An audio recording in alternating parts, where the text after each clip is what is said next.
ഞാൻ സ്ഫടികത്തിൽ അഭിനയിക്കുന്ന സമയത്ത് 3 ജോർജുമാരുണ്ട്. അപ്പം ജോർജ് പറഞ്ഞ കൺഫ്യൂഷൻ ആവും. അപ്പൊ സ്ഫടികത്തിൽ അഭിനയിച്ച ജോർജ്, അങ്ങനെ പത്രക്കാരുടെ പേരത് ഓട്ടോമാറ്റിക് വന്നു ചേർന്നാ പേര്. ഞാൻ നിർബന്ധിച്ച് ഒരു മോഡലിങ്ങിന് കൊണ്ടുപോവുകയാണ് ചെയ്തത്. അതിന് മുമ്പ് അഭിനയിക്കാനൊക്കെ പലരും വിളിച്ചു, ഇവള് പോയില്ല, എനിക്ക് പറ്റില്ല എന്ന് പറഞ്ഞു. അവള് പിന്നെ അതിനെക്കുറിച്ച് സ്റ്റഡി ചെയ്ത് തുടങ്ങി. അഭിനയത്തിന്റെ ക്ലാസ്സുകളൊക്കെ പഠിച്ചതിന് ശേഷം ഇപ്പൊ നമുക്ക് വേണമെങ്കിൽ ക്ലാസ് എടുക്കും. ആ രൂപത്തിലായി. സുരാജ് അവതരിപ്പിക്കുന്ന പോലീസ് കഥാപാത്രം നിങ്ങളെല്ലാവരും കൂടി സ്റ്റേഷനിൽ കൊണ്ടുപോയിട്ട് നിനക്ക് പ്രായപൂർത്തി ആയോടാന്ന് ചോദിക്കുന്നൊരു സീനുണ്ട്. അതിൽ വക്കനൊരു നാണം കാണിക്കുന്നുണ്ട്. ആ സീൻ എത്ര ടേക്ക് എടുത്തു? ഒറ്റ ടേക്ക് എടുത്തുള്ളൂ. നമസ്കാരം. ഈ 27-ാം തീയതി റിലീസാവുന്ന ഇനിയും എന്ന സിനിമയുടെ വിശേഷങ്ങളുമായിട്ട് എൻ്റെ കൂടെയുള്ളത് തിരക്കഥാകൃത്തും പ്രൊഡ്യൂസറുമായിട്ടുള്ള സുധീർ CV, സ്ഫടികൻ ജോർജ്, ലിഷോയ്, സുനീഷ്. എല്ലാവർക്കും മാതൃഭൂമിയിലോട്ട് സ്വാഗതം. അപ്പോൾ ഞാൻ ആദ്യം സ്ക്രിപ്റ്റ് റൈറ്ററിങ് തുടങ്ങുകയാണ്. എന്തുകൊണ്ടാണ് നിർമ്മാണവും തിരക്കഥയും അത് അധികം മലയാള സിനിമയിൽ കണ്ടിട്ടില്ലാത്തൊരു കോമ്പിനേഷനാണ്? എങ്ങനെയാണ് അതിലേക്ക് വന്നതെന്ന് പറഞ്ഞു തുടങ്ങാം. ഞാൻ സിനിമയായിട്ട് വലിയ ബന്ധങ്ങളൊന്നും ഉള്ളതല്ല, ഒരു കർഷകനാണ്. അപ്പോൾ ഒരു സിനിമ പിടിക്കണം എന്നുള്ളൊരു ആഗ്രഹം വന്നപ്പോൾ നമ്മുടെ കഥ തന്നെ നമ്മൾ നോക്കിയിട്ട് എഴുതിയ ഇതന്നെ പിടിക്കാം നോക്കാമെന്ന് വിചാരിച്ചു. അങ്ങനെ എഴുതി വന്നപ്പോൾ നമ്മുടെ ചുറ്റുപാടുള്ള ആൾക്കാരെയൊക്കെ വെച്ച് കഥാപാത്രങ്ങളാക്കി നമ്മുടെ ഒരു ജീവിത കാര്യങ്ങളൊക്കെ വെച്ചിട്ട് എഴുതി ഉണ്ടാക്കി വന്നതാണ്. ഈ കണ്ടുപരിചയമുള്ള കഥാപരിസരം തന്നെയാണോ? കണ്ടുപരിചയമുള്ള തന്നെ അനുഭവപ്പെട്ടിട്ടുള്ള കുറച്ച് സാഹചര്യങ്ങളും ഇതൊക്കെ ഉൾപ്പെടുത്തിയിട്ട് അദ്ദേഹത്തിന്റെ അനുഭവങ്ങളും എല്ലാം കൂടി ചേർന്നിട്ട് ആ കഥയാക്കിയിട്ടുണ്ട്. ജോർജ് ചേട്ടനിലേക്ക് വരികയാണെങ്കിൽ നമ്മൾ കരിയറിൻ്റെ വളരെ വ്യത്യസ്തമായിട്ടുള്ള വേറൊരു ഘട്ടത്തിലാണ് നിൽക്കുന്നത്. കാരണം ആ ഒരു വില്ലൻ ഇമേജൊക്കെ മാറിയിട്ട് ഫീൽ ഗുഡ് ചെയ്തു, കോമഡി ചെയ്തു. ഈ സിനിമയിലെ കഥാപാത്രത്തെ പറ്റി ഒന്ന് പറയാമോ? എൻ്റെ ക്യാരക്ടർ വില്യംസ് എന്ന് പറഞ്ഞ ക്യാരക്ടറാണ്. എൻ്റെ മകനാണ് റിയാസ് ഖാൻ. അപ്പോൾ 2 കുടുംബങ്ങൾ തമ്മിലുള്ള കുടിപ്പകളാണ്. അതിൽ ഒരാൾ ഇദ്ദേഹമാണ് കഥാപാത്രം. അപ്പോൾ ഇവർ രണ്ടും പിന്നെ കൂടുതൽ ഫൈറ്റ് വരുന്നത്. ഫറീദ് പാപ്പള എന്ന് പറഞ്ഞ ആൾ എൻ്റെ വലിയ അടുത്ത സുഹൃത്താണ്. ഫറീദ് പാപ്പളയ്ക്ക് വേണ്ടി നിൽക്കുന്ന ആളാണ് ഞാൻ. അപ്പം എൻ്റെ ഒരു അഡ്വൈസറുടെ പുള്ളി, ഞാൻ എന്ത് ചെയ്യണം, എങ്ങനെ പോകണം, എങ്ങനെ മൂവ് ചെയ്യണം എന്നൊക്കെ അഡ്വൈസ് ചെയ്യുന്ന ആളാണ് ഫറീദ് പാപ്പള. ഫറീദ് പാപ്പള വലിയൊരു പണക്കാരനായി. അദ്ദേഹം വഴി കിടന്ന സാധനങ്ങളൊക്കെ പാക്കുമൊക്കെ പെറുക്കി വിറ്റ് അങ്ങനെ വലിയൊരു പണക്കാരനായി, ഒരു വലിയ ഫൈനാൻസറായി. അപ്പോൾ അയാളാണ് എൻ്റെ അഡ്വൈസറും. അപ്പോൾ ഇങ്ങനെ ഇദ്ദേഹത്തെ ഞാൻ ജോലിക്ക് വെച്ചു. അദ്ദേഹം പിന്നെ ഒന്ന് ട്രാക്ക് മാറി പോകുമ്പോഴത്തേനും എൻ്റെ മോനും ഇദ്ദേഹം തമ്മിൽ ചെറിയൊരു പ്രശ്നമായി. അത് മൂത്ത് വലിയ വഴക്കിലേക്കായി, ഫൈറ്റായി. അങ്ങനെ സംഭവം മുന്നോട്ട് പോകണം. അപ്പോൾ 2 ഫാമിലികൾ തമ്മിലുള്ള പ്രശ്നങ്ങളുണ്ട്. പിന്നെ ലിഷോയ് ഇതിനകത്ത് അദ്ദേഹത്തിൻ്റെ അപ്പരായിട്ടാണ് അഭിനയിക്കുന്നത്. പൊതുവെ വ്യത്യസ്തമായൊരു കഥാതന്തുവാണ് കഥാപാത്രം. അതിൽ കുറച്ച് കോമഡിയുണ്ട്, സീരിയസുണ്ട്, എന്നാൽ ഫൈറ്റും ഉണ്ട്. എല്ലാം ചേർന്ന മിക്സായിട്ടുള്ളൊരു സംഭവമാണ്, കഥയാണ്. നല്ലൊരു കഥയാണ്. അദ്ദേഹത്തിൻ്റെ ജീവിതാനുഭവം എന്ന് പറയുന്നത് നമ്മുടെ പ്രൊഡ്യൂസറുടെ ജീവിതാനുഭവമാണ്. അപ്പോൾ അതേക്കുറിച്ചൊരു ലൈഫുണ്ട്, ചുമ്മാ ഒരു കഥയല്ല. അത് ഹാർട്ട് ടച്ച് ചെയ്യുന്നതാണ്, എല്ലാവർക്കും അത് ബാധകമാണ്. നല്ല രീതിയിൽ എടുത്തിട്ടുണ്ട്. ബാക്കി ഈ റിലീസ് കഴിഞ്ഞിട്ട് ആ പ്രേക്ഷകർ കാണുക, വിലയിരുത്തുക, ഞങ്ങളെ പ്രോത്സാഹിപ്പിക്കുക. ലിഷോയിനെ പറ്റി, കഥാപാത്രത്തെ പറ്റി എന്താണ് പറയാനുള്ളത്? കഥാപാത്രം ഒരു ഗ്രാമീണ അന്തരീക്ഷത്തിൽ നടക്കുന്ന കഥയാണ് ഇത് ശരിക്കും. അപ്പം അങ്ങനത്തെ ഒരു കഥാപാത്രം ഞാൻ മുമ്പ് ചെയ്തിട്ടില്ല ശരിക്കും. ഇങ്ങനത്തെ ഒരു കഥാപാത്രം ചെയ്തതായിട്ട് ഞാൻ ഓർക്കണില്ല ഇപ്പം ഞാൻ പറയുന്നത്. എന്നാലും കൂടി എനിക്കിത് ഭയങ്കര ഇഷ്ടപ്പെട്ടൊരു കഥാപാത്രമായിരുന്നു. നന്നായിട്ട് അഭിനയിക്കാനും ഒരുപാട് സന്ദർഭങ്ങളും മുഹൂർത്തങ്ങളൊക്കെ ഉള്ള ഒരു കഥയാണ്.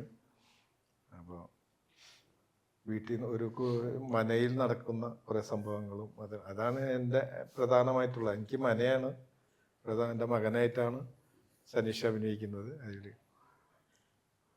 അങ്ങനെ കഥ അങ്ങനെ മുന്നോട്ട് പോകുമ്പോൾ നല്ല മുഹൂർത്തങ്ങളും സന്ദർഭങ്ങളൊക്കെ ഇന്ത്യയിൽ. അതാണ് പ്രധാനം. ആദ്യമായിട്ടാണ് സിനിമ. ആരാണ് ഭദ്രൻ? സിനിമ ആദ്യമായിട്ടാണ്, അതുകൊണ്ട് ഇത്തരത്തിലുള്ള ചോദ്യങ്ങൾക്ക് എന്തുത്തരം പറയണമെന്ന് എനിക്കറിയില്ല. എന്നാൽ പോലും പറയാം. ആദ്യം ഞാൻ ഈ സിനിമയിൽ വരാൻ സാധിച്ചതിൽ വളരെ ദൈവത്തിനോട് നന്ദി പറയുകയാണ്. പിന്നെ നമ്മുടെ പ്രൊഡ്യൂസർ സുധീർ CV, അദ്ദേഹത്തിൻ്റെ കഥ തന്നെയാണ്. അദ്ദേഹം നമ്മളെ അതിൽ കാസ്റ്റ് ചെയ്ത് തന്നെ വലിയ കാര്യമാണ് അല്ലേ. ഭദ്രൻ എന്ന് പറയുന്നത് ഞാൻ നേരത്തെ സാറ് പറഞ്ഞ പോലെ ഒരു ഗ്രാമീണ അന്തരീക്ഷത്തിൽ നടക്കുന്ന ഒരു കഥയാണ്. അപ്പോൾ അത്തരത്തിലുള്ള ഒരു വ്യക്തി, ഒരു സാധാരണക്കാരനായ ഒരു വ്യക്തിയാണ്, ഒരുപാട് ഇമോഷൻസും അത്തരത്തിലുള്ളൊരു കാര്യങ്ങളിലും. ഇപ്പോൾ ഈ ഭദ്രന് 2 നേച്ചറാണ് വരുന്നത്. അപ്പോൾ ആദ്യ ചിത്രത്തിൽ തന്നെ ഒരു 2 നേച്ചറിൽ നമ്മൾ വരിക എന്ന് പറഞ്ഞ് വളരെ ഒരു ചലഞ്ചിങ് ടാസ്ക് ആയിരുന്നു. അപ്പോൾ അതിന് നമ്മൾ ആ ഒരു ഭദ്രനിലേക്ക് എത്താൻ ഒരുപാട് സഹായിച്ചിട്ടുണ്ട്. പ്രൊഡ്യൂസറും നമ്മുടെ ഡയറക്ടറും നമ്മൾ ഒരുപാട് സഹായിച്ചിട്ടുണ്ട്. പിന്നെ കൂടെ അഭിനയിച്ചിട്ടുള്ള കഥാപാത്രങ്ങൾ, ഇപ്പോൾ സ്പടികം ജോർജ് സാറിനെ പോലത്തെ ആളുകൾ, ഈശോയ് സാറിനെ പോലത്തെ ആളുകൾ നമ്മൾ ഒരുപാട് സഹായിച്ചിട്ടുണ്ട്. നേരിട്ട് ഭദ്രനിലേക്ക് വരികയാണെങ്കിൽ അയാളൊരു സാധാരണക്കാരനാണ്. ആദ്യഘട്ടത്തിൽ അദ്ദേഹം ഒരു എന്തിനും നേരിടാൻ നടക്കുന്ന ഒരു അത്രയും മനക്കെട്ടിയുള്ള ഒരു മനുഷ്യനാണ്. പിന്നീട് ചില സാഹചര്യങ്ങൾ കൊണ്ട് അദ്ദേഹം മറ്റൊരു സ്ഥലത്തേക്ക് പോകേണ്ട അവസ്ഥ വരുന്നു. അവിടെ നിന്ന് അദ്ദേഹത്തിൻ്റെ ലൈഫിൽ മറ്റു ചില പോസിറ്റീവായിട്ടുള്ള കുറേ ചേഞ്ചസ് വരുന്നു. എന്നാൽ പോലും പല ചലഞ്ചസും പിന്നെയും ഫേസ് ചെയ്യേണ്ട ഒരു അവസ്ഥ വരണം. അപ്പോൾ അച്ഛനായിട്ട് അഭിനയിക്കുന്ന സാറ് ഒരുപാട് ആ മകനെ കൊണ്ട് ഒരുപാട് കഷ്ടപ്പെട്ടു. എന്നാൽ മകനെ കൊണ്ട് നല്ലൊരു പേര് എടുക്കണം, മകൻ നല്ലവനാണ് എന്ന് പറയിപ്പിക്കണം എന്ന രീതിയിലുള്ളൊരു ഇതൊക്കെ ഉണ്ട്. അപ്പോൾ അതിൽ അത്തരത്തിലുള്ള രീതിയിൽ പോകുന്ന ഒരു സാധാരണക്കാരനായ ഒരുപാട് വേരിയേഷൻസ് വരുന്നൊരു കഥാപാത്രമാണ്. അപ്പോൾ അത് ഉൾക്കൊണ്ട് ചെയ്യാനായിട്ട് എങ്ങനെ ചെയ്യണം, ആദ്യമായിട്ട് തന്നെ ആയതുകൊണ്ട് നമുക്ക് എങ്ങനെ ചെയ്യണം, അതെങ്ങനെ പ്രസൻറ്റ് ചെയ്യണം എന്നുള്ളത് വളരെ ഡിഫിക്കൽട്ടായിരുന്ന ഒരു ടാസ്ക് ആയിരുന്നു. പക്ഷെ അതിന് കൂടെ നിന്ന ആളുകൾ നമ്മളെ സഹായിച്ചു, നമ്മൾ മുന്നോട്ട് പോകാൻ ചെയ്യാൻ സാധിച്ചു എന്ന് വിശ്വസിക്കുന്നു. കർഷകനായിരുന്നു സാർ നേരത്തെ പറഞ്ഞു. ഈ കൃഷിയുടെ ഇടയിൽ ഈ സ്ക്രിപ്റ്റ് രചന എങ്ങനെയായിരുന്നു കൊണ്ടുപോയിക്കൊണ്ടിരുന്നത്? സ്കൂൾ പഠിക്കുന്ന കാലം തൊട്ടേ എനിക്ക് പുസ്തകം കുറച്ച് താല്പര്യമുള്ളതാണ്. അപ്പോൾ ഒരു ചെറിയൊരു എന്ന് പറഞ്ഞാൽ അത്യാവശ്യം പുസ്തകങ്ങളൊക്കെ വാങ്ങിക്കും. അത് ലൈബ്രറി ഉണ്ട് നമ്മുടെ എൻ്റെ ഗ്രാമത്തിൽ തന്നെ, വലിയ നല്ല ലൈബ്രറിയാണ്. അപ്പോൾ അതിൽ മെമ്പർഷിപ്പൊന്നും ഞാനില്ല എങ്കിലും എനിക്കൊരു എന്താ വെച്ചാൽ ഒരു ഇത് എടുത്തില്ലെങ്കിൽ ഞാൻ പോയി വാങ്ങിച്ച് വായിക്കണം. അങ്ങനത്തെ ഏത് സാധനം ഉള്ളത് അങ്ങനെയാണ് ഉള്ളത്. കയ്യിൽ പൈസ എന്തെങ്കിലും ഉണ്ടാക്കി അത് പോയി അങ്ങനെ പുസ്തകങ്ങൾ ഞാൻ വാങ്ങിച്ചു തുടങ്ങിയെന്ന്. അപ്പോൾ വലിയ കുഴപ്പമില്ലാത്തൊരു ചെറിയ ലൈബ്രറി എൻ്റെ വീട്ടിൽ ഉണ്ട്. പുസ്തകങ്ങൾ വായിക്കും. അതിനോടുള്ള താല്പര്യം കൊണ്ട് അങ്ങനെ നമ്മൾ ഓരോന്ന് എഴുതി. അപ്പോഴാണ് ഇങ്ങനെ സിനിമയുടെയും പല കാണുമ്പോൾ കഥകളും ഇതൊന്നും ഇപ്പോഴത്തെ പല ഇതൊന്നും നമ്മളെ സംബന്ധിച്ചോളം ഒരു 80-90 കാലഘട്ടത്തിൽ ഉണ്ടാവുന്ന പടങ്ങളൊന്നും അല്ല, കഥകളൊന്നും ഇല്ല എന്നുള്ളൊരിത് നമ്മളത് എഴുതി അങ്ങനെ ഇതായിപ്പോൾ അത് എടുക്കാമെന്ന് വിചാരിച്ചു. അങ്ങനെയാണ് കൃഷിയിൽ നിന്ന് ഒഴിവുള്ള സമയങ്ങൾ നോക്കിയിട്ട് രാത്രിയൊക്കെ ഇരുന്നിട്ട് കുറച്ചൊക്കെ എഴുതും കാര്യങ്ങൾ. വായനയുടെ പുസ്തകം വാങ്ങി വായിക്കുന്നു പറഞ്ഞു. ഇഷ്ടപ്പെട്ട എഴുത്തുകാരനാരാ? ഇഷ്ടപ്പെട്ടത് പഴയ മറ്റേ ടി.പി. രാമകൃഷ്ണൻ എന്ന് പറഞ്ഞ ഇവർ അങ്ങനെയുള്ള കാലഘട്ടത്തിൽ മറ്റേ ഇത് തകഴി ഈ ആ ഗ്രൂപ്പ് അങ്ങനെയുള്ള ഇതാണ് ആ കാലഘട്ടത്തെ ആൾക്കാരുടെ എഴുത്താണ്. പിന്നെ മീരയുടെ ഇത് മീര ചേച്ചി നമ്മൾ പറയണുള്ളത് അവരെഴുത്തും ഒക്കെ പുസ്തകങ്ങൾ ഇഷ്ടമാണുള്ളത്. നോവലുകളാണോ അത്? നോവലുകളാണ് കൂടുതൽ താല്പര്യമുള്ള ഇത്. ഇഷ്ടപ്പെട്ട നോവൽ ഏതായിരിക്കും പെട്ടെന്ന് പറഞ്ഞാൽ? പെട്ടത് നമ്മുടെ ഇതിൻ്റെ നെല്ല് ഉള്ള ഇതാണ്. പിന്നെ കുറേ കയറ് ഇതൊക്കെ ഉള്ള. ജോർജേട്ടൻ നേരത്തെ പറഞ്ഞ പോലെ കരിയറിൻ്റെ ഒരു സെക്കൻഡ് ഫേസിലാണ് നിൽക്കുന്നത്. ഈ വില്ലൻ വേഷങ്ങൾ പൂർണ്ണമായിട്ടും വിട്ടോ? അങ്ങനെയില്ല, നമുക്ക് വരുന്നത് ചെയ്യുക, വരുന്നത് സ്വീകരിക്കുക, അത് പെർഫെക്റ്റ് ആക്കുക.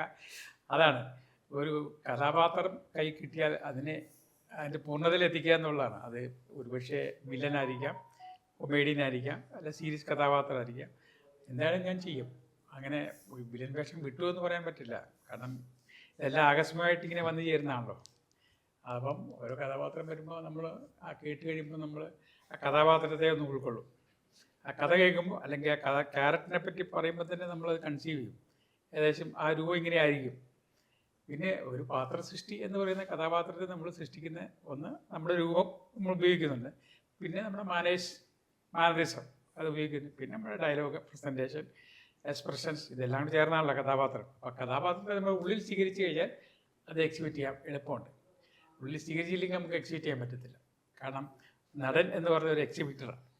കാരണം അദ്ദേഹത്തിൻ്റെ ഉള്ളിലുള്ള കഥാപാത്രത്തെ വെളിയിൽ കാണിക്കുക. അത് പ്രേക്ഷകർക്ക് ഇഷ്ടപ്പെടുന്ന രീതിയിലായിരിക്കണം, അല്ലെ അവരെ ടച്ച് ചെയ്യുന്ന, ഇമ്പ്രസ് ചെയ്യുന്ന രീതിയിലായിരിക്കണം. അത്രയും അങ്ങനെയാകുമ്പോൾ അവർക്ക് ആ കഥാപാത്രം ഇഷ്ടപ്പെടും. അല്ലെങ്കിൽ കഥാപാത്രത്തെ സ്വീകരിക്കില്ല, റിജക്റ്റ് ചെയ്യും. കറക്റ്റല്ലേ? അപ്പോൾ നമ്മൾ കൺസീവ് ചെയ്യുക. ആദ്യം കഥാപാത്രത്തെ കേട്ട് കഴിയുമ്പോൾ നമുക്ക് ഉള്ളിലൊരു രൂപം ഉണ്ടാവും.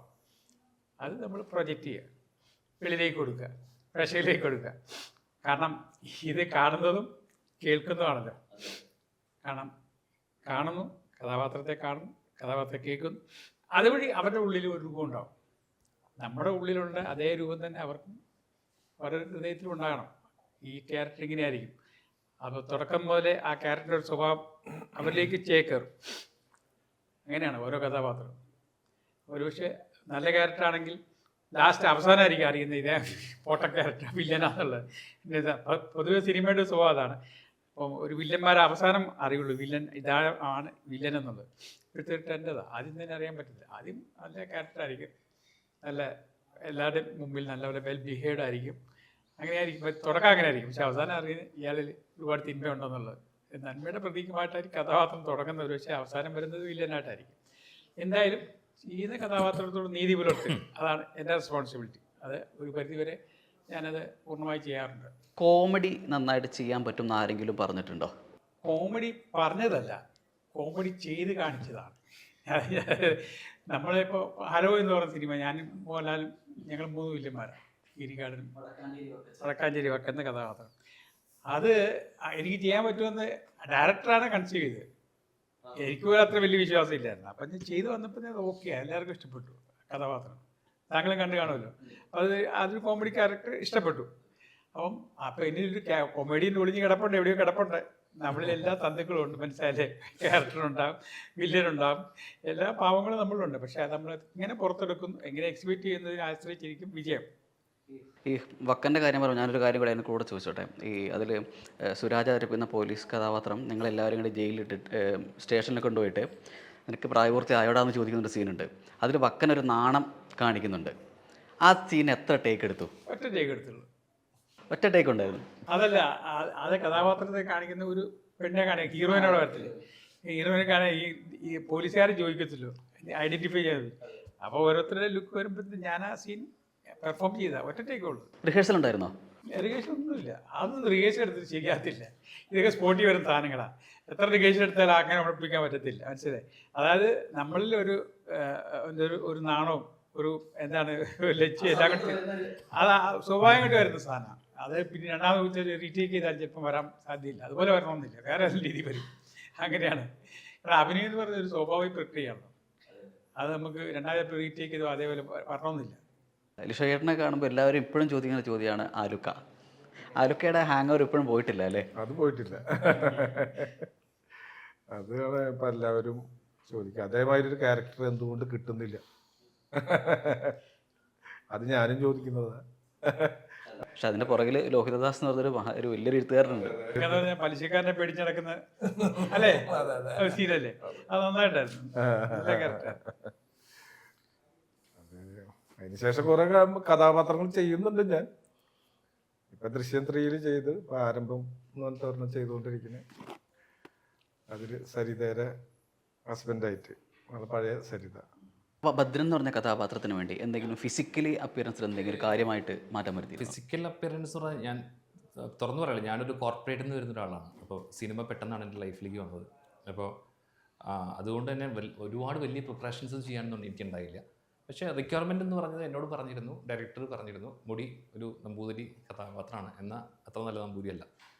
അപ്പോൾ അത് പോലെ നമുക്ക് മുടി കുറച്ചൊന്ന് വളർത്തണം. പിന്നെ ഓൾറെഡി ബിയേർഡ് എനിക്കുണ്ട്, അപ്പോൾ അതിൽ മാറ്റങ്ങളൊന്നും വരുന്നില്ല, മുടി വളർത്തണം. പിന്നെ കുറച്ചൊരു മദ്യപാനം പ്രശ്നങ്ങളൊക്കെ ഒരാളാണ്. അപ്പോൾ അതുകൊണ്ട് കുറച്ചൊരു ഫിസിക് കുറച്ചും കൂടി ഒന്ന് ഇതാക്കണം എന്ന് പറഞ്ഞിരുന്നു. ഞാൻ പറഞ്ഞൊരു കുറച്ച് തടി വേണം. അപ്പോൾ എൻ്റെ വർക്കൗട്ടും കാര്യങ്ങളെ കുറച്ചൊന്ന് ഞാൻ മാറ്റി വയ്ക്കേണ്ടി വന്നു. അപ്പോൾ അങ്ങനത്തെ ഒരു കഥാപാത്രമാണ്.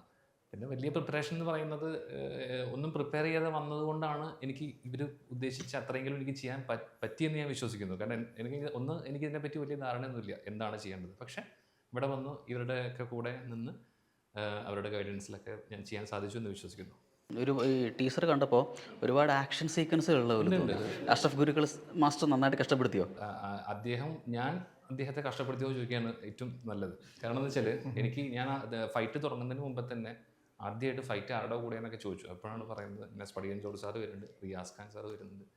ഇവരുടെയൊക്കെ കൂടെ ഞാൻ സിനിമയിലും സ്പടികത്തിലും അതുപോലെ ഇത്തരത്തിലുള്ള എൻ്റെ മനസ്സിലൊരു ധാരണയുണ്ട് ഇവരൊക്കെ ഇതാണ്. അപ്പോൾ എനിക്ക് ടെൻഷനായിരുന്നു. വന്ന് കണ്ടപ്പോഴാണ് നമ്മളോടുള്ളൊരു പെരുമാറ്റം കണ്ടപ്പോൾ സത്യം പറഞ്ഞാൽ വളരെ കംഫർട്ടബിൾ ആകാനാണ് നോക്കുന്നത്. സാറായാലും ശരി, ഇപ്പോൾ റിയാസ് ഖാൻ സാർ എന്നോട് പറയുന്നത് നീയാണ് ദി ഹീറോ, അപ്പോൾ നീ പെർഫോം ചെയ്യണം, അപ്പോൾ നീ ചവിട്ടിക്കോ, ധൈര്യമായിട്ട് ചവിട്ടിക്കോ, ഇതിങ്ങനെയാണ്. എനിക്ക് ഒരുപാട് പരിക്കുകൾ പറ്റിയിട്ടുണ്ട് ഇതിന് മുമ്പ്, എന്നാലും നീ ചെയ്യണം. അപ്പോൾ അതൊക്കെ നമ്മളെ മോട്ടിവേറ്റ് ചെയ്തു. പിന്നെ ഗുരുക്കളോട് ഞാൻ പറഞ്ഞു എന്നാലും ചെറിയൊരു മടി ഉണ്ടായിരുന്നില്ലേ? ഭയങ്കര മടിയായിരുന്നു. കാരണം വെച്ചാൽ ഒരുപാട് ക്രൗഡ് ഉണ്ടായിരുന്നു. ഒരു മരമില്ലാണ് നമ്മുടെ ഫൈറ്റ് നടക്കുന്നത്. അപ്പോൾ ഭയങ്കര ക്രൗഡ് ഉണ്ടായിരുന്നു. ആ ക്രൗഡിൻ്റെ ഇടയിൽ ഇത്തരത്തിലുള്ള പ്രശസ്തരായിട്ടുള്ള ആർട്ടിസ്റ്റ് വരുന്നു. അതിൻ്റെ ഇടയിൽ ഞാൻ ഈ വന്നിട്ട് എന്ത് ചെയ്യും, ആളുകൾ ഈ ഇവനോ എന്നുള്ളൊരു ചോദ്യം ഉണ്ടാവുന്നൊരു മനസ്സിൽ ഭയങ്കര ഒരു ഇൻഫീരിയോറിറ്റി. എനിക്കൊരു ഇൻഫീരിയോറിറ്റി ഉണ്ടാവും. ഞാനിപ്പോൾ ഇങ്ങനെ ചെന്ന് എങ്ങനെ ഇങ്ങനൊരു സംഭവം അറിയില്ലല്ലോ. അപ്പോൾ ഗുരുക്കളോട് ഞാൻ ആദ്യം പറഞ്ഞു, ഗുരുക്കളെ ഞാൻ ആദ്യമായിട്ടാണ്, എനിക്കൊന്നും അറിയണ്ട, നീ സീറോ നോളജ് ആണോ വന്നോളൂ പറഞ്ഞു. അങ്ങനെ ആദ്യത്തെ 1 മണിക്കൂർ എനിക്കൊന്ന് സിങ്ക് ആവാൻ എല്ലാം ഒരു ബുദ്ധിമുട്ടുണ്ടായിരുന്നു. പിന്നെ അതിനുശേഷം എല്ലാവരും പറയുന്നു നന്നായി ചെയ്തു എന്ന് പറയുന്നു. പരമാവധി നമ്മുടെ കഷ്ടപ്പാടും ബുദ്ധിമുട്ടുകളൊക്കെ നമ്മൾ ആലോചിക്കുക. അപ്പോൾ ഓട്ടോമാറ്റിക്കലി ഫൈറ്റ് വരും എന്നോട് പറഞ്ഞു. അപ്പോൾ ഞാൻ അതൊക്കെ ആലോചിച്ചു. ഓട്ടോമാറ്റിക്കലി നമ്മളത് നമ്മുടെ മുന്നിൽ നിൽക്കുന്ന നമ്മുടെ ശത്രുവാണെന്നുള്ളൊരു തോന്നൽ നമുക്ക് വരണം. അതാണ് സിനിമ എന്ന് പറഞ്ഞു.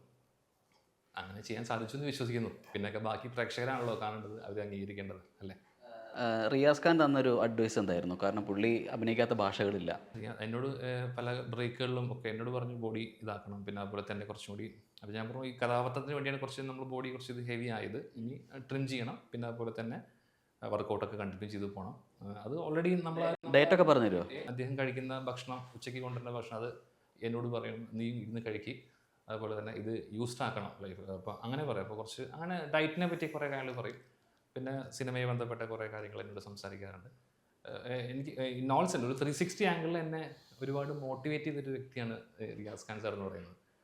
ഞാൻ ഓരോ വ്യക്തികളും, ഇപ്പോൾ ഞാൻ സ്പടികൻ ജോർജ് സാറാണെങ്കിൽ പോലും എനിക്ക് പേടിയായിരുന്നു സംസാരിക്കാൻ. ഞാൻ ചെന്ന് ഭയങ്കര നമ്മുടെ മനസ്സിലെ ഒരു ഗൗരവമുള്ള ഒരു വ്യക്തി എന്നുള്ളതാണല്ലോ നമ്മളൊരു അങ്ങനെയുള്ളൊരു ബെഞ്ച് മാർക്ക് പണ്ട് ചെയ്തു വെച്ചത് സ്പടികൻ എന്നൊക്കെ പറയുന്നത്. പ്രത്യേകിച്ച് ലാലേട്ടനും സാറൊക്കെ ഭയങ്കര നമുക്ക് അങ്ങനെയുള്ളൂ. അപ്പോൾ ഇവരോട് എങ്ങനെ സംസാരിക്കും പെരുമാറുന്നൊരു പേടിയൊക്കെ എനിക്കുണ്ടായിരുന്നു. പക്ഷെ വളരെ സിമ്പിളായിട്ട് അത് സ്ക്രീനിൽ കാണുന്ന ഒരാളെ അല്ല എന്നുള്ളതാണ് ഞാൻ മനസ്സിലാക്കിയത്. അതായത് നമ്മുടെ കൂടെ അഭിനയിക്കുന്നവരെ പ്രൊമോട്ട് ചെയ്യുന്ന ഒരു ഉത്തരവാദിത്വം നമുക്കുണ്ട്. അപ്പോൾ നമ്മൾ വലിയ ജാട കാണിച്ചിട്ട് അതേ പുതിയ ആളാണ്, സീനിയറാണ് എന്ന് വിചാരിച്ചു കഴിഞ്ഞാൽ സിനിമ നടക്കില്ല. കാരണം നമ്മൾ ഓരോരുത്തർക്കും സ്വന്തപ്പെട്ട ഓരോ ക്യാരക്ടറുണ്ട്. ആ ക്യാരക്ടർ അപ്പുറത്തേക്ക് നമുക്ക് പോകാൻ പറ്റില്ല. എൻ്റെ സ്വഭാവം ചെയ്യാൻ ഞാൻ വളരെ ഹമ്പിൾ ആൻഡ് സിമ്പിൾ മനുഷ്യനാണ്. പക്ഷെ വെളിയിൽ നോക്കുമ്പോഴത്തേക്ക് ഞാൻ വളരെ ഒരു ക്രൂരനായ ഒരു മനുഷ്യനാണ്. കാരണം നമ്മൾ ചെയ്യുന്ന കഥാപാത്രങ്ങളാണല്ലോ, കഥാപാത്രം വഴിയാണ് ഇവർ നമ്മളെ വിലയിരുത്തുന്നത്. പക്ഷെ നമ്മൾ പേഴ്സണലായിട്ട് ഇടപെടുമ്പോൾ മാത്രമേ ഉള്ളൂ നമ്മളെ സ്വഭാവം വ്യക്തിത്വമൊക്കെ മനസ്സിലാവുള്ളൂ. ഞാൻ എൻ്റെ കൂടെ അഭിനയിക്കുന്ന ആൾക്കാരെ ഏത് ജൂനിയേഴ്സിനെയും പ്രോത്സാഹിപ്പിക്കുന്നുള്ള എനിക്ക് അതിൻ്റെ ഒരു പാഷനാണ്. അവരെങ്ങനെയും മാക്സിമം ബൂസ്റ്റ് ചെയ്യുന്നത്. ഉദാഹരണം, ഞാൻ മോഹൻലാലിൻ്റെ കൂടെ അഭിനയിക്കും, ഫസ്റ്റ് ടൈം അഭിനയിക്കുന്നത്, സ്പടികത്തിൽ അഭിനയിക്കും. അപ്പോൾ ഞാൻ വിചാരിക്കുക മോഹൻലാൽ ഭയങ്കര സൂപ്പർ സ്റ്റാറാണ്. അപ്പോൾ ഞാൻ ആദ്യമായിട്ട് അഭിനയിക്കുന്ന സ്പടികത്തിൽ, അതേ 2ാമത്തെ പടമാണ്, അതൊരു അമച്ചർ നടനാണ് ഞാൻ ഒന്ന് ടിമിഡാവോ അല്ലെങ്കിൽ ഞാനൊന്ന് ഭയപ്പെടുകയോ ചെയ്താൽ എനിക്ക് അഭിനയിക്കാൻ പറ്റത്തില്ല. അപ്പോൾ നമ്മൾ ഉള്ളിൽ ഭയം ഉണ്ടാകരുത്. നമ്മൾ ആ ക്യാരക്ടർ കൺസീവ് ചെയ്ത് കഴിഞ്ഞാൽ നമ്മൾ ആ ക്യാരക്ടറിലേക്ക് മാറണം. ഞാൻ സ്പടികൻ ചോദിച്ചായിട്ടല്ല നിൽക്കേണ്ടി, ആ ക്യാരക്ടറായിട്ട് നിൽക്കണം, പുലിക്കോണ്ടായിട്ട് നിൽക്കണം. അപ്പോൾ പിന്നെ അത് ബുദ്ധിമുട്ടില്ല, നമ്മൾ ആ ക്യാരക്ടറായി മാറിക്കഴിഞ്ഞു. കാരണം ക്യാരക്ടേഴ്സും തമ്മിലാണ് അങ്ങോട്ട് ഈക്വലായിട്ട് പടപ്പിലുണ്ടാകുന്നത്. അപ്പം അദ്ദേഹത്തെ സംബന്ധിച്ചുള്ള അദ്ദേഹം ആ പടത്തിൻ്റെ സെൻട്രൽ ക്യാരക്ടറാണ്, ഹീറോ ആണ്. ആ ഒരു കൺസെപ്റ്റ് ഉണ്ടെങ്കിൽ ആ കൺസെപ്റ്റിൽ നമ്മളും പ്രോത്സാഹിപ്പിക്കണം. അപ്പോൾ അദ്ദേഹത്തിൻ്റെ ഒരു കോൺഫിഡൻസ് ബിൽഡപ്പ് ചെയ്യും. കാരണം അവരെ നമ്മൾ മാക്സിമം ബൂസ്റ്റ് ചെയ്യുക എന്നുള്ളതാണ് അഭിനയത്തിൽ. അത് നമ്മുടെ ഒരു ഉത്തരവാദിത്തമാണ്, നമ്മൾ കൂടെ നിൽക്കുന്നൊരു ഉത്തരവാദിത്തം. അപ്പം ഞാൻ മാക്സിമം ചെയ്യാറുണ്ട്. ഏറ്റവും ചെറിയ ജൂനിയർ ആർട്ടിസ്റ്റാണെങ്കിൽ അവരെ മാക്സിമം പ്രൊമോട്ട് ചെയ്യും. കാരണം അവർക്ക് നാളെ വരുമ്പോൾ എന്നൊക്കെ വലിയ സീനിയർ നടന്മാരാകേണ്ടി വരും, പല ഭാഷകളിൽ അഭിനയിക്കേണ്ടി വരിക. അല്ലെ ഭദ്രൊക്കെ നല്ല ഭാവിയുണ്ട്. നമ്മളൊക്കെ ഓൾറെഡി സാറ്റുറേഷൻ വന്നു കഴിഞ്ഞു, മനസ്സിലായേ. അപ്പം ഇതിവർക്ക് ഈ കൂടുതൽ നല്ല ഭാവിയുണ്ട്. അപ്പോൾ അത് ഈ മെയിൻറ്റെയിൻ ചെയ്യുക. ഒന്നാമത് അവരുടെ സ്വഭാവം മെയിൻറ്റെയിൻ ചെയ്യുന്നുണ്ട്, ബോഡി, പിന്നെ ഫുഡ് കാപ്പിച്ച് പറഞ്ഞ പോലെ അധികം ബൾക്കി ആകാതെ, പിന്നെ റെഗുലർ എക്സസൈസ്, ഇതൊക്കെ part and parcel of life എന്ന് വെച്ചാൽ സിനിമയിൽ പ്രത്യേകിച്ച്. കാരണം നമ്മളെപ്പോഴും വെൽ ഫിറ്റ് ആയിരിക്കണം. എപ്പോഴും ഒരു ഫൈറ്റ് ചെയ്യാൻ പറഞ്ഞാൽ ഫൈറ്റ് ചെയ്യണം. ഞങ്ങളൊക്കെ സ്പടികത്തൊക്കെ ഫൈറ്റ് ചെയ്യിച്ചാൽ ആദ്യം തന്നെ പോയിട്ട് കളരിയൊക്കെ പഠിച്ചിട്ടാണ് ഫൈറ്റൊക്കെ തുടങ്ങിയത്, മനസ്സിലായില്ലേ. അപ്പോൾ അതിന് വേണ്ടി നമ്മൾ ഹോംവർക്ക് ചെയ്തു. 3 വർഷത്തോളം ഞാൻ കളരി പഠിച്ച ആളാണ്. കളരിയുടെ എഫക്റ്റാണ് സ്പടികത്തിലെ ഫൈറ്റിൻ്റെയൊക്കെ റിസൾട്ട്. ചാടാൻ പറഞ്ഞ ഇപ്പം ധ്യാന മാസ്റ്ററാണ് ഫൈറ്റ് മാസ്റ്റർ. ഇവിടെ ചാടാൻ പറഞ്ഞ ചാടും, അറിയാൻ പറഞ്ഞാൽ പറയും, ലൈവ് ചെയ്യാൻ പറഞ്ഞ ഒന്നിനോട് ഭയമില്ല. നമ്മൾ ഭയം ഉണ്ടെങ്കിൽ ഇതൊന്നും ചെയ്യാൻ പറ്റത്തില്ല. ഏത് കല്ലിലും പുള്ളിയിൽ ചാടുക പറയും. എന്താ വെച്ചാൽ പാറപ്പടയിലൊക്കെ പാലക്കാട് 40-42 ഡിഗ്രി ചൂടിലാണ് ഞങ്ങൾ ഷൂട്ട് ചെയ്തത്. ഞാനും മോഹൻലാലൊക്കെ ആ സ്പടികത്തിൻ്റെ ചൂടി നടക്കുന്നത് വളരെ ഡിഫിക്കൽട്ടാണ്. കാരണം നമ്മൾ താഴെ വീണ് കഴിഞ്ഞാൽ പാറയുടെ ചില്ല ഉപ്പിച്ചിലേക്ക് കൊള്ളുന്നതല്ല, കൈ മുറിയും, മുറി ഭയങ്കര ചൂടും. പക്ഷെ അതൊക്കെ ഒരു വളരെ ഇൻട്രസ്റ്റ് ആയിരുന്നു. ആ പടത്തിൻ്റെ ആ ക്യാരക്ടറിൻ്റെ വിജയത്തിന് വേണ്ടിയൊക്കെ അത്യാവശ്യമായിരുന്നു. നമ്മളിപ്പോൾ നമ്മൾ പറ്റി ത്യാഗങ്ങൾ സഹിച്ചില്ലെങ്കിൽ പടം വിജയിക്കത്തില്ല. ക്യാരക്ടർ ഒന്ന് പടം വിജയിപ്പിക്കണം, രണ്ടാമത്തെ ക്യാരക്ടർ വിജയിക്കണം.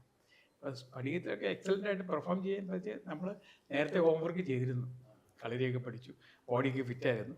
പിന്നെ അന്ന് ഞാൻ കുറച്ചുകൂടി ചെറുപ്പമാണല്ലോ, അപ്പോൾ ഇപ്പോൾ ഈ സ്റ്റേജ് വന്നിട്ട് കണക്കാരേ പറ്റത്തില്ല, മനസ്സിലല്ലേ. ബോഡിക്ക് നല്ല ഫിറ്റായിരുന്നു, ഓടാൻ ചാടാൻ. അതായത് ഓട്ടം എന്ന് പറഞ്ഞാൽ ജീപ്പിൽ ഹാൻഡ് കഫ് ചെയ്തിട്ട് ഓടുന്ന സീൻ ഓർമ്മയുണ്ടല്ലോ, ഭയങ്കര റിസ്കി സീനാണ്. കാരണം വീലിൻ്റെ അടിയിലോട്ട് കാല് പോകാൻ സാധ്യതയുണ്ട്. അതൊക്കെ നമ്മൾ വളരെ സൂക്ഷിച്ചാണ്, ഒരടി അകലെ നിന്നിട്ട് ഓടുന്നത്. എന്നാലും ത്യാഗരാജ മാസ്റ്റർ പുള്ളിക്ക് ഒരു കോംപ്രമൈസും ഇല്ല, ജീപ്പിൻ്റെ സ്പീഡൊന്നും കുറയ്ക്കൊന്നുമില്ല, അടിച്ചു വിട്ട് പോകായിരുന്നു. അപ്പോൾ അങ്ങനെയൊക്കെ ചെയ്താലാണ് പടം വിജയിക്കുള്ളൂ. കാരണം നമ്മൾ റിസ്ക് എടുക്കണം, റിസ്ക് എടുക്കാതെ ക്യാരക്ടർ വിജയിക്കത്തില്ല, പടം വിജയിക്കത്തില്ല. ഇതൊക്കെ റിസ്കി ഫാക്ടേഴ്സാണ്. അപ്പോൾ എനിക്ക് പറയാനുള്ള പത്രം അതാണ്, റിസ്ക് എടുക്കുക.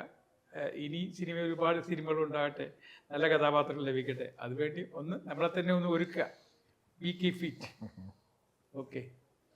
ഒരുപാട് താരങ്ങളുണ്ട് ഈ സിനിമയിൽ. ഇവരിലേക്കൊക്കെ എങ്ങനെയാണ് എത്തിയത്? കാരണം തുടക്കക്കാരനാണ് ഈ കഥാപാത്രങ്ങളുണ്ട്, ഈ നടന്മാരെങ്ങനെയാണ് ഇവരിലേക്ക് എങ്ങനെയാണ് എത്തിയത്? ഇവരെ സെലക്ട് ചെയ്തത് എങ്ങനെയാണ്? അതെ, അപ്പം നമ്മുടെ സമൂഹത്തിൽ നമുക്ക് നോക്കുമ്പോൾ ഉൾപ്പെടുത്താൻ ആവേണ്ട ആൾക്കാർ ഇതുണ്ടാവുമല്ലോ ഓരോ ഇതിൽ. ഇനിയും വരേണ്ടവരുണ്ട് കുറേ ഉള്ളത്, അതൊക്കെ പരിമിത ഇതുകൊണ്ട് ഇത്രേ പറ്റിയുള്ളൂ. അല്ല, ഒരു പരിവരെ ഡയറക്ടർ സഹായിച്ചിട്ടുണ്ടാവും. ഇപ്പോൾ ഈ പടത്തിൻ്റെ ഡയറക്ടർ ജീവൻ അദ്ദേഹത്തിൻ്റെ പേര്, അദ്ദേഹത്തെ നേരത്തെ സിനിമ ചെയ്തിട്ടുള്ള ആളാണ്. അപ്പം ഈ കഥാപാത്രങ്ങൾ ഏതൊക്കെ കഥാപാത്രം ആർക്കൊക്കെ സൂട്ടാന്നുള്ള പുള്ളി കൺസീവ് ചെയ്തിട്ടുണ്ടാവും. അപ്പം പുള്ളി വഴിയാണ് ഇതൊക്കെ സാധ്യമായെന്ന് എനിക്ക് തോന്നുന്നു, അല്ലേ? അതെ അതെ അതെ. അത് സുധീറിനോട് റെക്കമെൻഡ് ചെയ്തതാണ്, ഞങ്ങൾക്ക് വേണ്ടി സുധീറിനെ റെക്കമെൻഡ് ചെയ്യുന്നത്. അതെ അതെ അതെ. അദ്ദേഹത്തിൻ്റെ മനസ്സിൽ ഈ അദ്ദേഹത്തിൻ്റെ കഥ ആയതുകൊണ്ട് തന്നെ കുറേ ആളുകളുടെ മനസ്സിൽ അദ്ദേഹത്തിന് ഉണ്ടായിരുന്നു. എനിക്ക് തോന്നുന്നു പല ഡിസ്കഷനിലൊക്കെ നമ്മൾ സംസാരിക്കുമ്പോഴൊക്കെ മനസ്സിലായിട്ടുണ്ട്. പക്ഷേ ഈ പറഞ്ഞ പോലെ സിനിമയുടെ ഇത് ഇപ്പോൾ എടുക്കുന്നത് എങ്ങനെയാണെന്നുള്ളത് നമുക്ക് മനസ്സിലായത് ഇപ്പോൾ ഉള്ളതാണ്. പക്ഷേ എന്ന് വെച്ചാൽ കണ്ടിട്ടുള്ള ഒരു പരിചയം ഉണ്ടാവുമല്ലോ നമുക്കുള്ളത്. അപ്പോൾ ഇങ്ങനെയൊക്കെയാണെന്നുള്ളതൊരു പാടും ഒരു വലിയൊരു എന്താ പറയുക, ഒരു സർവകലാശാലേൻ്റെ ആയിരുന്നു നമുക്ക് ഇത്. കാശ് മുടക്കേണ്ടത്, നമ്മൾ സീൻ എടുക്കേണ്ടത്, കട്ട് ചെയ്ത് പോകുമ്പോൾ ശരീരത്തിൻ്റെ ഒരു ഭാഗം കട്ട് ചെയ്യണ പോലെയാണ് നമുക്ക് തോന്നല് ഉള്ളത്. പക്ഷെ അത് എല്ലാം പ്രഷർ കണ്ടോളുന്നില്ലല്ലോ ഉള്ളത്, എടുത്തതെല്ലാം എടുത്തിട്ട് കാണണം. അപ്പോൾ എല്ലാവരുടെയും ഞാൻ ഉണ്ടായിരുന്നു ഒരു ഇതൊക്കെ എല്ലാ ഇതിലും അത്. അപ്പോൾ ഓരോ സീൻ പോകുമ്പോൾ നമുക്ക് ശരീരത്തിൻ്റെ ഒരു ഭാഗം പോണ പോലെയാണ്, വേദനകൾ ഉണ്ട്. കാശ് ഇതിപ്പോൾ ഒരു മണിക്കൂറിന് ഇത്ര രൂപ അല്ലെങ്കിൽ ഒരു സീൻ ഇത്ര രൂപ ചിലവാക്കിയിട്ടുണ്ടെന്നുള്ള, ഞാൻ കർഷകനാണ് അതുകൊണ്ട് പറയുന്നത് ഉള്ളത്. ഓരോ മണിക്കും നമ്മളത്രയും വേസ്റ്റ് ആവാൻ നമ്മൾ എടുത്ത് വെച്ചിട്ടാണ് ഉണ്ടാക്കുന്നത്. ചേട്ടാ, നിങ്ങൾ അച്ഛനും മോളും വീട്ടിൽ സിനിമ സംസാരിക്കാറുണ്ടോ? അച്ഛന് നല്ല പിന്തുണയാണോ? നല്ല പിന്തുണ കൊടുക്കൊണ്ട് ഞാൻ നിർബന്ധിച്ചിട്ടില്ല അവളെ കൊണ്ടുപോകാൻ. ആദ്യം അവൾക്ക് തീരെ താല്പര്യം ഉണ്ടായിരുന്നില്ല. എൻ്റെ ഷൂട്ടിംഗ് നടക്കുന്ന സ്ഥലത്ത് ഒന്നും എൻ്റെ മക്കൾ വരാറില്ല, വൈഫും വരാറില്ല. ഈ നാടകം നടത്തിയിരുന്നു ഞാൻ, അപ്പോൾ റിഹേഴ്സൽ ക്യാമ്പിൽ പോലും വരാറില്ല ഈ പുള്ളികൾ, എൻ്റെ മക്കൾ ആരും. പെട്ടെന്ന് ഒരു സുപ്രഭാതത്തിലാണ് അവള് ഒരു ആർട്ടിസ്റ്റായിട്ട് വരുന്നത്. എന്താ വെച്ചാൽ ഞാൻ നിർബന്ധിച്ച് ഒരു മോഡലിങ്ങിന് കൊണ്ടുപോവുകയാണ് ചെയ്തത്. മോഡലിങ് ഒന്ന് ചെയ്തോ, നീ വെറുതെ ഇരിക്കണ്ടെന്നും പറഞ്ഞിട്ട് ഒരു പ്രാക്ടീസ് ആവട്ടെ എന്നും പറഞ്ഞ്. അതിന് മുമ്പ് അഭിനയിക്കാനൊക്കെ പലരും വിളിച്ചു, ഇവള് പോയില്ല, എനിക്ക് പറ്റില്ല എന്ന് പറഞ്ഞു. ഇതും താല്പര്യമില്ലാതെ തന്നെയാണ് ഇറങ്ങിയത്. ഞാൻ പറഞ്ഞു, ഇത് കുറച്ച് നേരമല്ലേ അഭിനയിക്കുള്ളൂ, അത് ഞങ്ങൾ കൂടെ ചെന്നു, ഞാനും വൈഫൊക്കെ കൂടെ ചെന്ന് എന്നിട്ടാണ് അഭിനയിപ്പിച്ചത് തന്നെ. അവളപ്പോൾ കുറച്ച് ഇൻട്രസ്റ്റ് ആയി അവൾക്ക്. അത് വലിയ കുഴപ്പമില്ല, അത് കുറച്ച് നേരമൊക്കെ അല്ലേ നിൽക്കുള്ളൂ അങ്ങനെ പറഞ്ഞ് പിന്നെ കുറേ മോഡലിങ്ങിൽ ഒരുപാട് ചാൻസ് കിട്ടി അവൾക്ക്. അങ്ങനെ കുറേ പരസ്യങ്ങൾ ചെയ്തപ്പോൾ പിന്നെ അതിന് ശേഷമാണ് പിന്നെ ശാരദാമ്മയുടെ മകളായിട്ട് ഒരെണ്ണം ചെയ്യുന്നത്. പിന്നെ ജവാൻ ഓഫ് വെള്ളിമല ഒക്കെ കിട്ടി. പിന്നെ അവള് പിന്നെ അതിനെക്കുറിച്ച് സ്റ്റഡി ചെയ്ത് തുടങ്ങി. ഒരുപാട് പിന്നെ എവിടെ ഇയാളുടെ അഭിനയത്തിൻ്റെ ക്ലാസ് ഉണ്ടെങ്കിൽ അവിടേക്കൊക്കെ പോവുക, പഠിക്കുക. പോണ്ടിച്ചേരി, ബോംബെ ഒക്കെ പോയി കുറേ അഭിനയത്തിൻ്റെ ക്ലാസ്സുകളൊക്കെ പഠിച്ചതിന് ശേഷം ഇപ്പം നമുക്ക് വേണമെങ്കിൽ ക്ലാസ് എടുക്കും ആ രൂപത്തിലായി. ഇപ്പം താല്പര്യം കുറച്ചുകൂടി കൂടി. ഇപ്പം നന്നായിട്ട് പെർഫോം ചെയ്യുന്നുണ്ട് അവള്. ഇപ്പം എന്തിപ്പോൾ ക്യാരക്ടർ കിട്ടിയാലും ഇപ്പം ഇറങ്ങിയ വലതുവശത്തെ കള്ളനിൽ കൂടി അവൾക്ക് കാര്യമായിട്ട് ചെയ്യാനൊന്നുമില്ലെങ്കിലും ഫുൾ ടൈം ഉണ്ട് അവള് ആ പടത്തിൽ. ഒരുവിധം നന്നായി ചെയ്തിട്ടുണ്ടെന്ന് തോന്നുന്നു. സ്ഫടികം എന്നുള്ള പേര് ഈ പേരിൻ്റെ കൂടെ ചേർക്കാന്നുള്ള ഭദ്രൻ സാറിൻ്റെ ഐഡിയ ആയിരുന്നോ? അത് ആക്ച്വലി അങ്ങനെയല്ല. ഇപ്പോൾ ഞാൻ സ്ഫടികത്തിൽ അഭിനയിക്കുന്ന സമയത്ത് 3 ജോർജുമാരുണ്ട്. അപ്പം ജോർജ് പറഞ്ഞ കൺഫ്യൂഷൻ ആവും. അപ്പോൾ സ്ഫടികത്തിൽ ജോർജ് പറഞ്ഞാൽ സ്ഫടികത്തിൽ അഭിനയിച്ച ജോർജ്, അങ്ങനെ പത്രക്കാരുടെ പേരത് ഓട്ടോമാറ്റിക് വന്നു ചേർന്നതാണ് പേര്. അത് ഞാനിട്ടതോ ഡയറക്ടർ ഇട്ടോ പ്രൊഡ്യൂസർ ഇട്ടോ മറ്റു നടന്മാരിട്ടോ അല്ല. അപ്പോൾ പത്രത്തിലൊക്കെ റൈറ്റിംഗ് വരുമ്പോഴത്തേന് സ്ഫടികം ജോർജ് നന്നായി, സ്ഫടികത്തിൽ അഭിനയിച്ച ജോർജ്. അപ്പം വേറെ 2-3 ജോർജ് ഉണ്ടായിരുന്നു ഒന്ന്. അപ്പം എൻ്റെ കൂടെ തന്നെ സ്ഫടികത്തിൽ അഭിനയിച്ച വേറെ ജോർജ് ഉണ്ടായിരുന്നു. അപ്പം സ്ഫടികം ജോർജ് എന്നുള്ളത് പത്രക്കാർ കൊടുത്ത പേര്. സ്കൂളിൽ അല്ലേ, സ്കൂളിൽ നമ്മൾ അധ്യാപകർക്ക് ഇരട്ട പേരുണ്ട്. പക്ഷേ എനിക്ക് കിട്ടിയ പേര് ഭാഗ്യത്തിന് നല്ല പേരാ. ഞാനൊരു സപ്പോസ് പിച്ചാത്തിക്കുട്ടപ്പനൊക്കെ അഭിനയിച്ച് പിച്ചാത്തിക്കുട്ടപ്പനെ വിളിച്ചു ആൾക്കാരെ, അത് വളരെ മോശമായി പോര്. പക്ഷേ നല്ല പേരാ, സ്ഫടികം എന്ന് പറയുന്നത് നല്ല പേരാ. അപ്പം അതിൻ്റെ ഒരു കണ്ടെത്തൽ ആ പേര് സ്ഫടിക. അതായത് ചാക്കോമാഷ് അവസാനം തൻ്റെ മകൻ സ്ഫടികമാണെന്ന് മനസ്സിലായി ആ ലോറിയുടെ മുകളിൽ ചെകുത്താന്നുള്ള പേര് മാറ്റി സ്ഫടികം എന്ന് എഴുതുന്നുണ്ട്. ആക്ച്വലി അതൊരു പുള്ളിയുടെ ഒരു എന്താണ് ചാക്കോമാഷിൻ്റെ കണ്ടെത്തലാണ്. സ്വന്തം മകൻ സ്ഫടികമാണെന്ന് കണ്ടെത്തിയത് അവസാനമാണ്, വളരെ ലേറ്റായി. പക്ഷെ ആ സ്ഫടികത്തിൻ്റെ പേര് കിട്ടിയിരിക്കുകയാണ്. അത് പത്രക്കാരൻ്റെ പേരാട്ടോ, ഞാൻ മലപ്പുറം തിരഞ്ഞെടുത്തൊന്നുമല്ല. പക്ഷേ ഇതൊരു ഗുണമുണ്ട്. ഈ സ്ഫടികത്തിൽ അഭിനയിച്ച ശേഷം എൻ്റെ റിലേറ്റീവ്സൊക്കെ പണ്ട് എന്നെ ചേട്ടാന്നും അച്ചായെന്നൊക്കെ വിളിച്ചിരുന്നവരൊക്കെ ഇപ്പോൾ അവർ അതൊന്നും അച്ചായെന്ന് ചേട്ടാന്ന് വിളിക്കത്തില്ല, സ്ഫടികം. വളരെ എളുപ്പമായി കാര്യം. ഈ സ്ഫടികത്തിലെ കഥാപാത്രത്തെ പോലെ തന്നെ ഒരുപാട് പ്രശസ്തനായ ഒരു കഥാപാത്രമാണ് ലേലത്തിലെ വില്ലൻ കഥാപാത്രം. അത് ആ ഒരു കഥാപാത്രം എത്ര ഹെവി കഥാപാത്രമായിട്ട്, അത് ഒരു എഴുത്തുകാരൻ്റെ പവർ തന്നെയല്ലേ? തീർച്ചയായിട്ടും. കടയാടി ബേബി, ഞാൻ ഈയിടെ ഒരു ഉദ്ഘാടനത്തിന് ഞാനും രഞ്ജി പണിക്കറുണ്ടായിരുന്നു. അവിടുത്തെ കോമ്പയർ ചെയ്യുന്നവരൊക്കെ അനൗൺസ് ചെയ്ത് സ്ഫടികം ജോർജ് സ്ഫടികം ജോർജ് സ്ഫടികം ജോർജ് അനൗൺസ് ചെയ്തു. അതങ്ങ് എസ്റ്റാബ്ലിഷ് ആയ പേരാണല്ലോ സ്ഫടികം ജോർജ്. അപ്പം രഞ്ജി പണിക്കർ പറഞ്ഞു, ഇദ്ദേഹം സ്ഫടികം ജോർജ് അല്ല, ഇദ്ദേഹം എൻ്റെ പടത്തിലെ ലേലത്തിലെ കടയാടി ബേബിയാണ്. ആ പുള്ളിയെ തിരുത്തി, മനസ്സിലായി. ഈക്വലായിട്ട് കടയാടി ബേബി ഈക്വൽ പവറുള്ള ഒരു കഥാപാത്രമാണ്. സ്ഫടികത്തിലെ പോലീസ് ഓഫീസറെ പോലെ തന്നെ എല്ലാവരും ശ്രദ്ധിച്ചൊരു വേഷമാണ് കടയാടി ബേബി. അവൾ പവർഫുള്ളാണ്. ആ പവർഫുൾ ആയത് എഴുത്തിൻ്റെ ഒരു പവറും കൂടിയാണ്. തീർച്ചയായും ശക്തമായ ഒരു പ്രമേയം ആ കഥാപാത്രത്തെ മാക്സിമം പ്രൊജക്റ്റ് ചെയ്തു രഞ്ജി പണിക്കർ, ഇല്ലേ? പല സ്ഥലങ്ങളിലും ഇങ്ങനെ ബിൽഡ് ചെയ്ത് കൊണ്ടുവരുന്ന അത് ബിൽഡ് ചെയ്ത് വരുന്ന ഒരു കഥാപാത്രമാണ്. അതിൻ്റെ ഇൻട്രഡക്ഷൻ തന്നെ ബാംഗ്ലൂരിൽ നിന്ന് വരുന്ന ബേബി എന്ന് പറഞ്ഞ കഥാപാത്രമാണ്. അവിടെ ഒരു ഫൈറ്റ്, ചമിത്തിലൂടെ ഒരു ഫൈറ്റ് ഉണ്ട്, പോലീസുമായിട്ട് ഒരു ഏറ്റുമുട്ടലുണ്ട്. അവിടെ ഏറ്റുമുട്ടലിൽ കൊച്ചിൻ ഇഫ് ഇടപെടുന്നുണ്ട്. അപ്പം ആദ്യം മുതലേ ഒന്ന് ഇങ്ങനെ ഓരോ സ്റ്റെപ്പ് ബൈ സ്റ്റെപ്പ് പ്രൊമോട്ട് ചെയ്ത് ആണ് അവസാനം ബേബി ഭയങ്കര പവർഫുള്ളായി തീരുന്നത്. ഒരുപാട് പോലീസ് വേഷങ്ങൾ കിട്ടിയിട്ടുണ്ടല്ലോ അല്ലേ? അത് ഈ ഒരു ഫിസിക്ക് കൊണ്ടായിരിക്കും. ഭാഗ്യത്തിന് എനിക്ക് വന്ന ആദ്യത്തെ പോലീസ് വേഷം വിജയിച്ചു. അതുകൊണ്ട് പിന്നെ അതിൻ്റെ തുടർച്ചയായിട്ട് ഒരുപാട് പോലീസ് വേഷം ചെയ്തു. നമ്മുടെ ഫിസിക്കായിരിക്കും അതിൻ്റെ ഒരു കാരണം. അത് നമ്മുടെ ഫീൽഡിൻ്റെ ഒരു കുഴപ്പമാണ്. അച്ഛൻ വേഷം ചെയ്താൽ എനിക്ക് അച്ഛൻ വേഷം മാത്രമേ കിട്ടിയിട്ടുള്ളൂ. ഞാൻ ആദ്യം പോലെ അത് അച്ഛൻ വേഷമൊക്കെ സഹിക്കാം, കാരണം വെച്ചാൽ പിന്നെ അധികം ഫൈറ്റും കാര്യങ്ങളൊന്നും വെച്ചാൽ പോലീസ് പറഞ്ഞാൽ ഫൈറ്റ്, പിന്നെ കള്ളനുമായിട്ട് എപ്പോഴും എൻകൗണ്ടർ കള്ളനുമായിട്ടല്ലേ, അല്ല നായകൻ്റെ ഇടി കൊള്ളേണ്ടി വരും, ചിലപ്പോൾ ഫൈറ്റ് ചെയ്യേണ്ടി വരും, അതൊക്കെ ഉണ്ടാവും, അബ്യൂസ് ചെയ്യേണ്ടി വരും. ഇനിയും എന്ന സിനിമയുടെ ഒരു കാണാൻ വരുന്ന പ്രേക്ഷകരോട് എന്താണ് എല്ലാവർക്കും പറയാനുള്ളത്? ഞാൻ ഈ സിനിമയെ നോക്കി കാണുന്നത് എൻ്റെ ആദ്യ സിനിമയാണ്. പിന്നെ ഒരുപാട് ആർട്ടിസ്റ്റുകൾ, ഞാൻ നേരത്തെ സാധു സൂചിപ്പിച്ച പോലെ മലയാള സിനിമ ഈ അടുത്ത കാലത്ത് ചെയ്തിട്ടുള്ളതിൽ ഏറ്റവും കൂടുതൽ ആർട്ടിസ്റ്റുകളുടെ ഒരു പങ്കാളിത്തമുള്ള സിനിമയാണിത്. പിന്നെ ഈ പറയുന്ന പോലെ നമുക്ക് നഷ്ടപ്പെട്ടു പോയ കുറേ കാര്യങ്ങൾ, ഇപ്പോൾ നമ്മുടെ കേരളത്തിൻ്റെ മലയാളത്തിൻ്റെ തന്നെ ഒരുപാട്, ഇപ്പോൾ നമ്മുടെ ഈ ഞാൻ പറഞ്ഞല്ലോ, ഇപ്പോൾ ഈ ഗൃഹാതുരത്വമൊക്കെ ഇൻസ്റ്റാഗ്രാമിലൊക്കെയാണ് ഇപ്പോൾ നമ്മളെല്ലാവരും റീൽസൊക്കെ കണ്ടുകൊണ്ടിരിക്കുക. അപ്പോൾ ഇവിടെ നിങ്ങൾ ഈ പ്രേക്ഷകർ സ്പെൻഡ് ചെയ്ത് 2 മണിക്കൂർ അവർക്ക് വർത്തായിരിക്കും. അപ്പോൾ നമ്മൾ ആഗ്രഹിക്കുന്ന കുറേ കാര്യങ്ങളെല്ലാം കാണാം. പിന്നെ നല്ല കുടുംബ ബന്ധങ്ങളുടെ സ്ട്രോങ് ആയിട്ടുള്ള ഒരു ഇമോഷൻ ആ ഒരു സ്റ്റോറിയാണ് പറയുന്നത്. അപ്പോൾ അതൊക്കെ ഈ പറഞ്ഞ പോലെ നേരത്തെ പ്രൊഡ്യൂസർ സൂചിപ്പിച്ച പോലെ തന്നെ കുറച്ച് നമ്മുടെ ഇന്നത്തെ തലമുറയ്ക്ക്, ഏത് തലമുറ, കഴിഞ്ഞ തലമുറയാണെങ്കിലും ശരി പുതിയ തലമുറയ്ക്കാണെങ്കിലും ശരി, ഈ സിനിമ വളരെയധികം ഫലപ്രദമാകും. ഞാൻ നേരത്തെ മുൻപ് ഞാൻ സൂചിപ്പിച്ചിട്ടുണ്ട്. അതായത് സിനിമ എന്ന് പറയുന്നത് ഒരു എൻ്റർടൈൻമെൻറ്റ് മാത്രമല്ല, അതൊരു ഒരു സന്ദേശം കൂടിയാണ് അല്ലേ ജനങ്ങൾക്ക്, ക്രൗഡിന് അല്ലേ. അപ്പോൾ അത് ഒരു വ്യക്തിയെ അല്ലെങ്കിൽ ഒരു സമൂഹത്തെ എങ്ങനെ സ്വാധീനിക്കുന്നു, ഒരു വലിയൊരു ഉത്തരവാദിത്ത സിനിമയ്ക്കില്ല. അപ്പോൾ ആ സിനിമയ്ക്ക് അതിൻ്റെ ഏറ്റവും വലിയ തെളിവാണ് നമുക്ക് സെൻസർ ചെയ്തപ്പോൾ സർട്ടിഫിക്കറ്റ്, ക്ലിയർ സർട്ടിഫിക്കറ്റ് നമുക്ക് കിട്ടിയത്. അപ്പോൾ ആ സമൂഹത്തെ എങ്ങനെ ഒരു സിനിമ സ്വാധീനിക്കുന്നു എന്നാണ് ഒരു സിനിമയുടെ ഒരു റെസ്പോൺസിബിലിറ്റി. അപ്പോൾ അത്തരത്തിൽ നോക്കിയാണെങ്കിൽ നമ്മുടെ സിനിമ വളരെയധികം ആളുകളെ സ്വാധീനിക്കപ്പെടാൻ സാധ്യതയുള്ള ഒരു ഫാമിലി എൻ്റർടൈനറാണ്. അപ്പോൾ ഫെബ്രുവരി 27 റിലീസാവുന്ന ഇനിയും എന്ന് പറഞ്ഞ സിനിമയ്ക്ക് എല്ലാവിധ ഭാവങ്ങളും നേരുന്നു. Thank you. Thank you.